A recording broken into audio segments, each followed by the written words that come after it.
Good evening, Energy Rogue Nation. Welcome back to another weather discussion. Thank you all so much for tuning in. In tonight's video, we're going to be covering the latest heating and cooling degree day outlook for the next week and a half, 2 weeks across the lower 48. And before we get started with tonight's video, just a quick reminder, and I guess I should say a couple of housekeeping items to be specific. The first one is the WX Rogue website has been updated to fix an issue where some of the products listed were not updating on time. So, for example, we were having an issue with this particular product, the NAM, where it wouldn't update to the latest run. That has now been addressed. If anything were to change on that, of course, we will update you and let you know and address it accordingly. But fingers crossed, folks, it looks like that the issue of products not updating correctly has been resolved. Knock on wood. So that's number one. Number two, for those folks that listened to my weather briefing over the weekend that was in the form of a voice message, I am going to be doing regular uploads Thursdays as well as Tuesdays. And I guess I should change the order of that. Tuesdays and Thursdays each week. Now, Tuesdays are going to be predominantly focused on the lower 48. Thursday, as you might expect, is going to be geared more towards our folks in Europe.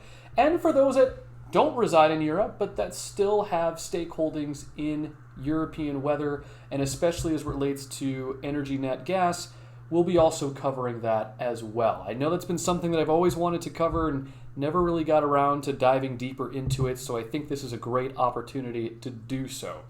So, be on the lookout for that, and of course, if there's any tropical weather that was to spring up, we're keeping an eye on the Caribbean, by the way, at the moment, but nothing has really come to fruition quite yet. Of course, in that case, or if there's any significant weather event aside from tropical weather that we need to talk about, such as a winter storm or a major Arctic blast, of course, we will cover that in more detail beyond the typical Tuesday and Thursday uploads. So hopefully that makes sense to each and every one of you. If you have any questions, feel free to ask me in the Weather Rogue Discord channel located in the Energy Rogue Discord server. All right, so with that being said, let's hop on into things. And we're going to begin first by taking a look at the WX Rogue page. And there's a couple of trends that I think are quite fascinating that need to be addressed. And I guess I'll point your attention first to the population-weighted cooling degree days.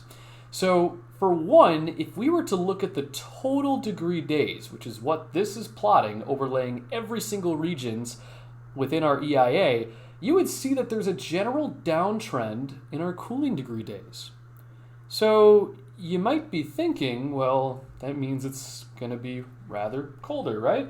Well, you would be correct in thinking that, because inverse of that, if we look at, say, the population-weighted heating degree days, we notice a lot of gapping up over the next week and a half, 2 weeks. So we start here on, say, the 30th, according to the GFS model. We gap up to about 38 to 40 total population-weighted heating degree days by what looks to be November the 2nd, November the 3rd. And then we see a drop in our HDD and then a gap back up to potentially even as high as 58 to 62. So we see two vastly different trends here, and we would expect these to be inverse nonetheless. But I guess the most important thing to pull and extrapolate from this is just how volatile the degree days are. I mean, we're talking about a gap up over the next week, which we'll go into more detail as to why here in a moment. We then see a gap down, and then a gap straight up. What that tells me as a meteorologist, without even looking at the products themselves as it relates to our weather pattern, we are definitely in a progressive pattern. I had mentioned this in our discussion over the weekend, but when we talk about progressive pattern, what that means is rather than this sort of zonal jet stream where our jet stream winds move from west to east, instead of that, we still have a west to east orientation, but instead of it being this sort of horizontal trajectory, it's more of a roller coaster. It's kind of a wave. You get sort of these peaks and valleys within our jet. And so because of that, let's say if you lived in New York City or somewhere here in the Northeast, well, around this point, according to this hypothetical jet stream we drew, you would be on the warm side. Because if we know anything about these jet streams, you'd be on the side of high pressure. High pressure spins clockwise in the northern hemisphere, and that is essentially advecting warmer air, right? Now, as that moves through, as this jet stream progresses eastward, well, then that's going to change. Rather than being warm, then the temperature is going to decrease.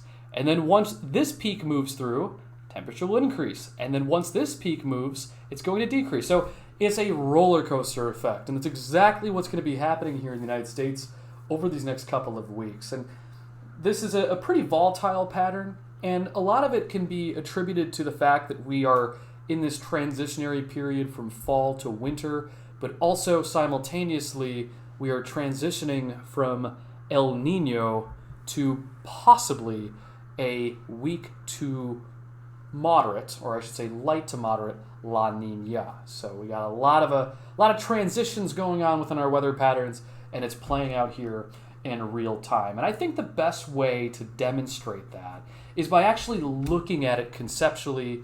And actually, I should correct myself on the fly. We already looked at things conceptually. I guess what I really meant to say was look at it from more of the meteorological point of view.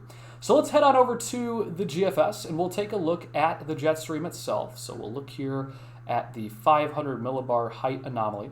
So as a reminder for folks that are new here, and for folks that have been watching our videos for a while, when we look at the jet stream, we're trying to identify troughing.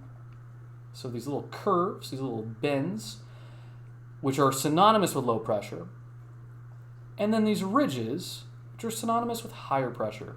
So don't get too hung up on the terminology if you're a novice to it, but let's just play this out in real time. Watch what happens to that low, moves off to the east. You get an area of high pressure that was once in the southwestern United States, moving off towards the east, encompassing the Midwest. And then just right behind that, here comes a polar low that digs down into the southwest. This takes us, by the way, into Monday morning. So this is actually, this would have actually been this past Monday. And now we are looking at today into tomorrow. So that low pressure, right, we're seeing warm air, that high pressure move over the northeast and the Midwest by the time we get to tomorrow. That's going to bring with it some unseasonably warm temperatures. But meanwhile, look what's trailing behind that. It's that polar low that we talked about moments ago beginning to make its way through the southwestern United States. This means that while areas of the Midwest and the Northeast see those above normal temperatures, the southwestern and the Rockies will be experiencing some below normal temperatures, maybe even some snowfall for folks in the Rockies. I'm talking about you, Brian, with the elevational component. Could be seeing some snow in some spots, especially in some of those higher elevations that low moves through. By the time we get to Wednesday, that same low pressure moves off towards the upper Midwest, bringing some of those colder than normal temperatures. But look at that, the warm air that we saw in the Midwest expanding out towards the Northeast. And then once again, we talked about it once, it's not deja vu. That is a second low pressure moving through the Pacific Northwest and bringing with it polar air. That will eventually dive down by the time we get to this weekend and then eventually eject eastward with time. Now, in case you're wondering, how do we get to these high heating degree days? Well, look no further than the region, right? So if we're looking, for example, at the 9th, this essentially is saying that we get a cutoff low from the poles to move as far south as the south central United States. And remember, when we're looking at WX Rogue, we're looking in this case at population-weighted heating degree days. Look at what is driving those population-weighted heating degree days, right? You got the South Atlantic, and then you also have, let's go ahead and pull this up.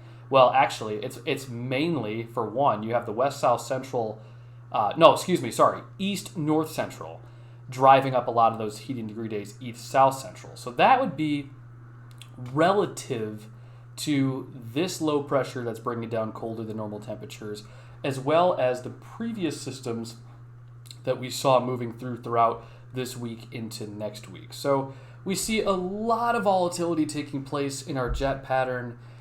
It's going to be consisting of well above normal temperatures and also below normal temperatures depending on where you're at.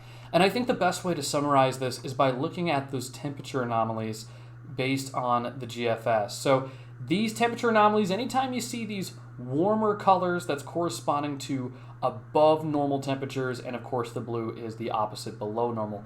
Look at this stark contrast by the time we get to even Wednesday, right? We saw that happen today with well above normal temperatures in the Midwest, but look at the stark difference. Much of our population is experiencing above normal temperatures. The areas that have the lowest populations, in contrast to the broader United States population, is seeing those well below normal temperatures. So in the case of storylines, we're probably going to be running with the fact that we're seeing some well above normal temperatures throughout most of this week into next week for much of the central and eastern United States. But of course, as you can see here, by the time we get to Friday with the passage of that cold front, that's when we begin to see some of that cold air move through the Midwest, some of that below normal temperature regime. But here's the caveat. Let's go ahead and play this out towards Saturday. Look how long that cold air lasts. Not very long at all, because here comes that second low pressure system upstream of an area of high pressure that's going to just advect another punch of warm air. Very unseasonably warm for this time of year across the central and eastern United States. You see that play out here on the GFS by the time we get to this Sunday afternoon. And look at that. We could be talking about temperatures 20 to 25 degrees above normal for places like Minneapolis, Wisconsin, even down towards St. Louis. And that also even extends as far south as Dallas, even into Houston. So while all this is taking shape, most of the time the western United States should be below normal, but our above normal temperatures are pretty much going to be sitting right in this area of the country, the central and eastern United States, which is why don't let those heating degree days deceive you. I know it kind of looks like a mirage because it really is. And that's really the theme of tonight's discussion. If there's anything I want you to take away, it's the fact that our gas-weighted and or our population-weighted heating degree days, it looks like we're heading into a really cold regime. But the reason why it spikes so much is because this colder air is going to temporarily impact areas like Texas by the time we get to what would really be like a week and a half from now. And that's still very far away, right? We're talking about 2 weeks out, and it's hinting at this low pressure that gets cut off from the main jet and then sags south and brings a ton of cold air to places like the south central United States. Is that possible? Yes, but it is still very far out to truly determine if that is something that will truly take place. It makes a lot of sense in the grand scheme of things, but the probability is still low. Therefore, even if we're seeing these heating degree days spiking, this is still very far out. I would really pay more attention to the fact that our pattern is not consistent whatsoever, especially as we remain in that aforementioned transitional period over these next few weeks. Listen, if you have any questions, feel free to post those down in the Discord chat below. Feel free to hit me up as well on Discord if you ever have any questions at all outside of, say, energy and you want to know something more about weather that maybe I don't talk about as much. Happy to have that conversation with you. And in the meantime, we'll be back here on Thursday with another weather discussion. Take care and have a great rest of your night.